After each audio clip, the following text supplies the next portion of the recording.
ಓಂ ಈಕ್ಷತಿ ಕರ್ಮ ವ್ಯಪದೇಶಾತ್ ಸಹ ಓಂ ಓಂ ಸದೇವ ಸೌಮ್ಯೇದ ಮಗ್ರ ಆಸೀತ್.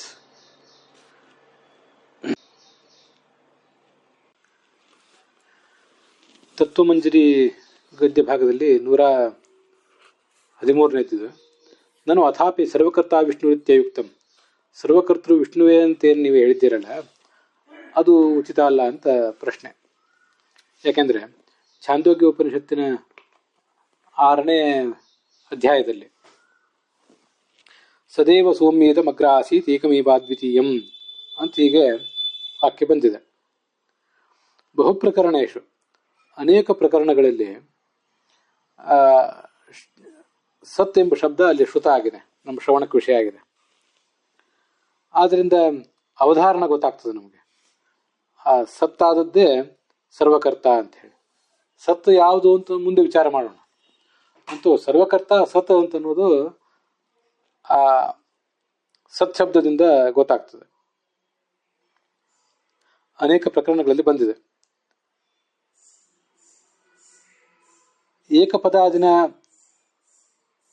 ಏಕಪದಾದಿನಾಚ ಅನನ್ಯಾಧೀನ ಕಾರಣತ್ವಸ್ಯ, ಮತ್ತಲ್ಲಿ ಸದೇವ ಸೌಮ್ಯ ಇದಮಗ್ರ ಆಸೀತ್ ಏಕಮೇವಾದ್ವಿತೀಯಂ ಅಂತ ಏಕ ಶಬ್ದ ಪ್ರಯೋಗ ಮಾಡಿದ್ದಾರೆ. ಆದ್ದರಿಂದ ಅನನ್ಯಾಧೀನ ಕಾರಣ ಬೇರೆ ಯಾವುದೂ ಕೂಡ ಅಲ್ಲಿ ಆ ಸಂದರ್ಭದಲ್ಲಿ ಇರಲಿಲ್ಲ. ಇದ್ದದ್ದು ಈ ಸತ್ ಮಾತ್ರ ಅಂತ ಹೀಗೆ ಗೊತ್ತಾಗ್ತದೆ. ಅದೇ ಕಾರಣವಾಗಿದೆ, ಅನನ್ಯಾಧೀನ ಕಾರಣತ್ವಸ್ಯ. ಬೇರೆ ಯಾವುದಕ್ಕೂ ಅಧೀನವಾಗದೆ ಸತ್ತ ಅನ್ನುವುದೇ ಕಾರಣ ಆಗಿದೆ. ಇದನ್ನು ಮುಂದೆ ತತ್ತೇಜೋ ಅಸೃಜತ, ಅದು ತೇಜಸ್ಸನ್ನು ಸೃಷ್ಟಿಸಿತು ಅಂತೆಲ್ಲ ವರ್ಣನೆ ಕಂಡು ಬರ್ತದೆ.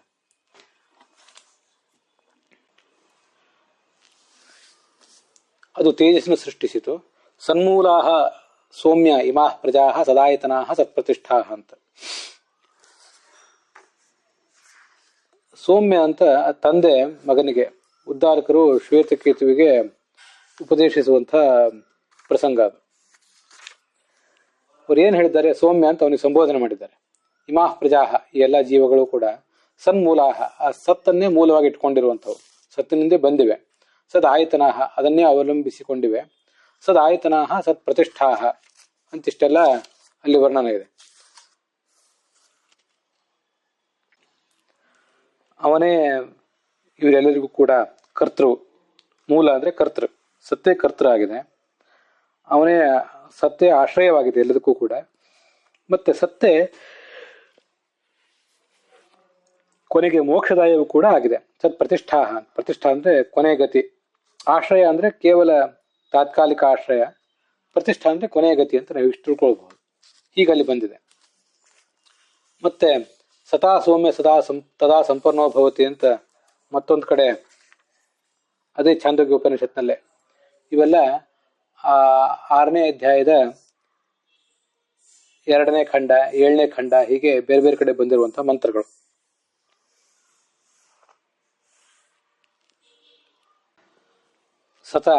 ಸಚ್ಛಬ್ದವಾಚ್ಯವಾದ ಅದರಿಂದ ಸಂಪನ್ನೋ ಭವತಿ, ಇವನು ಯುಕ್ತನಾಗ್ತಾನೆ ಅಂತಿಷ್ಟು ವಾಕ್ಯಗಳು.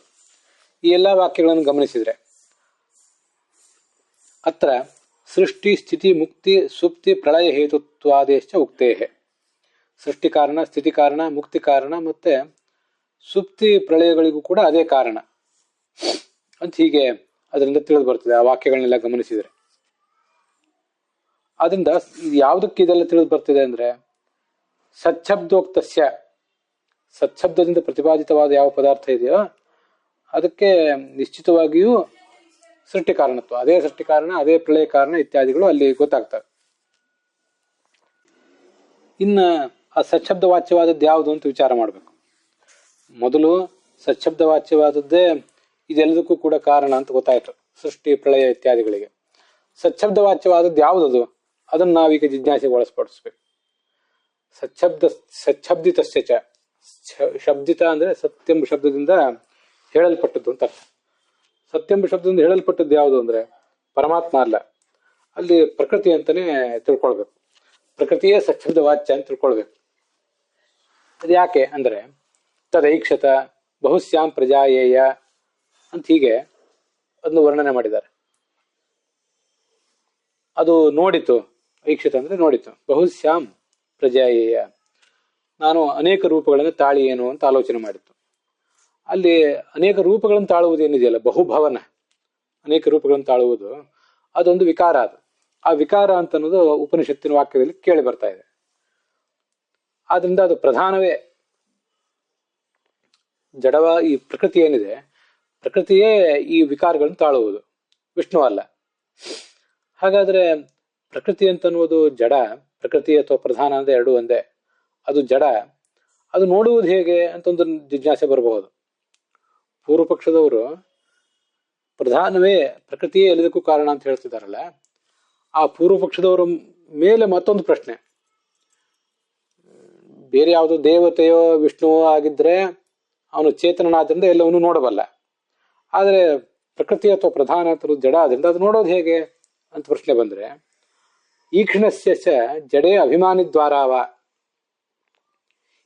ಈಕ್ಷಣ ಅಂತ ಅನ್ನೋದು, ಈಕ್ಷಣ ಕರ್ತೃತ್ವ, ನೋಡುವಿಕೆ ಅಂತ ಅನ್ನೋದು ಜಡಕ್ಕೆ ಬರುವುದು ಹೇಗೆ ಅಂದ್ರೆ ಅಭಿಮಾನಿ ದ್ವಾರ. ಆ ಜಡದಲ್ಲಿ ಅಭಿಮಾನಿಯಾಗಿ, ಜಡವಾದ ಪ್ರಕೃತಿಗೆ ಅಭಿಮಾನಿಯಾಗಿ ಒಬ್ಬ ದೇವತೆ ಇದ್ದಾನೆ ಅಥವಾ ಇದ್ದಾಳೆ. ಆ ಅಭಿಮಾನಿಯೇ ನೋಡೋದು. ಅಭಿಮಾನಿ ನೋಡುವುದರಿಂದ ಆ ಜಡವಾದ, ಆ ಅಭಿಮಾನಿಯಿಂದ, ದೇವತೆಯಿಂದ ಅಭಿಮನ್ಯಮಾನವಾದ ಜಡವನ್ನು ಕೂಡ ನೋಡ್ತದೆ ಅಂತ ಹೇಳ್ತಾರೆ ಅಷ್ಟೆ. ಅಭಿಮಾನಿ ದ್ವಾರ ಜಡೇ ಸಂಪನ್ನವಾಗ್ತದೆ. ಅದು ಅಭಿಮಾನಿಯಾದ ದೇವತೆಯ ದ್ವಾರ ಜಡವಾದ ಪ್ರಕೃತಿಯಲ್ಲಿ ಈ ಕ್ಷಣ ಕರ್ತೃತ್ವ, ನೋಡುವಿಕೆ ಅದು ಯುಕ್ತ ಆಗಬಹುದು. ಅಥವಾ ಸತ್ವಾತ್ ಸಂಜಾಯತೆ ಜ್ಞಾನಂ ಇತಿ ಜ್ಞಾನೋತ್ಪಾದನತ್ವಾದ್ವಾ ಯುಕ್ತತ್ವಾತ್. ಸತ್ವಾತ್ ಸಂಜಾಯತೆ ಜ್ಞಾನಂ ಅಂತ ಭಗವದ್ಗೀತಾ ಮೊದಲಾದ ಕಡೆ ಕಂಡು ಬರ್ತದೆ. ಅಲ್ಲಿ ಸತ್ವ ಅಂದ್ರೆ ಈ ಸತ್, ಈ ಸತ್ತಿನಿಂದಲೇ ಜ್ಞಾನ ಬರ್ತದೆ ಅಂತ. ಹಾಗಾದ್ರೆ ಜ್ಞಾನ ವಾಸ್ತವಿಕವಾಗಿ ಬರುವುದು ನಮಗೆ, ಆ ಸತ್ವಗುಣವನ್ನ ಹೊಂದಿದವರಿಗೆ. ಹಾಗಾದ್ರಿಂದ ಜ್ಞಾನ ಅನ್ನುವುದಿರುವುದು ಜೀವರಲ್ಲಿ. ಆ ಜ್ಞಾನ ಬಂದದ್ದು ಯಾರಿಂದ? ಸತ್ತನಿಂದ ಅಥವಾ ಸತ್ವದಿಂದ. ಆದ್ರಿಂದ ಆ ಸತ್ತನ್ನೇ ಐಕ್ಷತ ಅಂತ ಹೇಳಿದ್ದಾರೆ. ವಸ್ತುತಃ ನೋಡುವಿಕೆ, ತಿಳಿದುಕೊಳ್ಳುವಿಕೆ ಇವೆಲ್ಲ ಜೀವರ ಕೆಲಸ. ಆದರೆ ತಿಳಿದುಕೊಳ್ಳುವಿಕೆ ಅಥವಾ ಜ್ಞಾನ ಪಡೆದುಕೊಳ್ಳುವಿಕೆ ಅನ್ನೋ ಕ್ರಿಯೆ ಏನಿದೆಯಲ್ಲ, ಅದು ಬಂದದ್ದು ಈ ಸತ್ತನಿಂದ ಅಥವಾ ಸತ್ವದಿಂದ. ಆದ್ರಿಂದ ಜೀವರಲ್ಲಿರುವ ಜ್ಞಾನ ಕರ್ತೃತ್ವವನ್ನ ಆ ಸತ್ತಿಗೆ ಔಪಚಾರಿಕವಾಗಿ, ಗೌಣವಾಗಿ ಹೇಳಿದ್ದಾರಷ್ಟೆ. ಜ್ಞಾನ ಉತ್ಪಾದನ ದ್ವಾರ. ಆದ್ರಿಂದ ತದೈಕ್ಷತ, ಪ್ರಕೃತಿಯು ನೋಡಿತು ಅಂದ್ರೆ ಪ್ರಕೃತಿಯ ಅಭಿಮಾನಿಯಾದಂತಹ ದೇವತೆ ನೋಡಿತು ಅಂತ ಒಂದರ್ಥ. ಇನ್ನೊಂದು ತದೈಕ್ಷತ ಅಂದ್ರೆ ಆ ಪ್ರಕೃತಿ, ಜಡವಾದ ಪ್ರಕೃತಿ ತಾನು ನೋಡ್ಲಿಲ್ಲ, ತನ್ನ ಪ್ರಭಾವದಿಂದ ನೋಡುವ ಶಕ್ತಿಯನ್ನ, ತಿಳಿಯುವ ಶಕ್ತಿಯನ್ನ ಜೀವರಿಗೆ ಕೊಟ್ಟಿತು ಅಂತ ಅರ್ಥ. ಜೀವರಲ್ಲಿ ತಿಳಿದುಕೊಳ್ಳುವ ಶಕ್ತಿಯನ್ನ ಅದು ಉತ್ಪಾದಿಸಿತು ಅಂತ ಅರ್ಥ. ಜ್ಞಾನ ಉಪಾದಾನತ್ವಾದ್ವಾ, ಜ್ಞಾನಕ್ಕದು ಉಪಾದಾನ ಕಾರಣ. ಹೀಗೆ ಒಂದ ಜಡ ನೋಡ್ಲಿಲ್ಲ, ಜಡದ ಅಭಿಮಾನಿ ನೋಡಿದ ಅಂತ ಅರ್ಥ. ಇನ್ನೊಂದು ಜಡ ನೋಡುವುದು ಅಂದ್ರೆ ನೋಡುವ ಶಕ್ತಿಯನ್ನ ಜೀವರಿಗೆ ಕೊಟ್ಟಿತು ಅಂತ ಅರ್ಥ. ಅದರಿಂದ ಜಡವೇ ಇಲ್ಲಿ ಸತ್ಶಬ್ದದಿಂದ ವಾಚ್ಯ ಆಗಬೇಕು. ನಿರ್ವಿಕಾರೇ ಹರೌಚ ವಿಕಾರಸ ಸರ್ವಥಾಪಿ ಅಯೋಗಾತ್. ಭಗವಂತನಿಗೆ ಈ ನೋಡುವ ಕ್ರಿಯೆ ಮತ್ತು ಬಹುರೂಪವನ್ನು ತಾಳುವ ಕ್ರಿಯೆ ಇದೆಲ್ಲ ಯಾಕೆ ಹೊಂದೋದಿಲ್ಲ ಅಂತ ಪ್ರಶ್ನೆ ಬಂದ್ರೆ, ಅವನು ನಿರ್ವಿಕಾರ. ಅವನಿಗೆ ವಿಕಾರ ಅಂತ ಅನ್ನೋದು ಯಾವ ರೀತಿಯಿಂದಲೂ ಹೊಂದುವಂತ ಸಂಗತಿ ಅಲ್ಲ.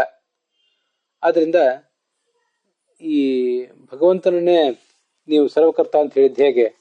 ಪ್ರಕೃತಿಯ ಅಭಿಮಾನಿಯಾದ ದೇವತೆಯನ್ನು ಸರ್ವಕರ್ತ ಅಂತ ಹೇಳ್ಬೇಕಲ್ಲ ಅಂತ ಎಷ್ಟು ಜಿಜ್ಞಾಸೆ ಬರಬಹುದು ನಮ್ಗೆ. ಆ ಜಿಜ್ಞಾಸೆಗೆ ಉತ್ತರ ರೂಪವಾಗಿ ಈಕ್ಷತಿ ಕರ್ಮ ವ್ಯಪದೇಶಾತ್ ಸಹ ಅಂತನ್ನುವಂತಹ ಸೂತ್ರ ಹೊರಟಿದೆ. ಅದನ್ನೇ ಸದಧಿಕರಣ ಅಂತ ಹೇಳ್ತಾರೆ. ಅದು ಒಂದೇ ಸೂತ್ರವನ್ನ ಒಳಗೊಂಡಂಥದ್ದು. ಅಲ್ಲಿಗೆ ಈ 113ನೇ ಗದ್ಯ ಭಾಗ ಸಮಾಪ್ತವಾಗಿದೆ.